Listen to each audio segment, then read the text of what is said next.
Hi guys, daming ibon dito oh. Hindi lang siya nakakulong, diyan lang siya nakatira sa puno.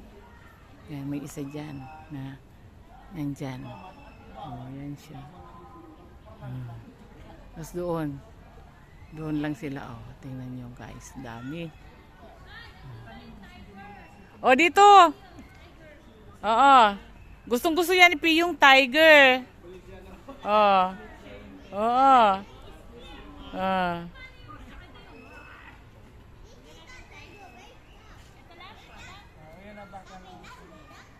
Tingnan natin yung tiger. Gustong gusto ni Piyo. Kaya bumalik siya eh. Oh, di ba?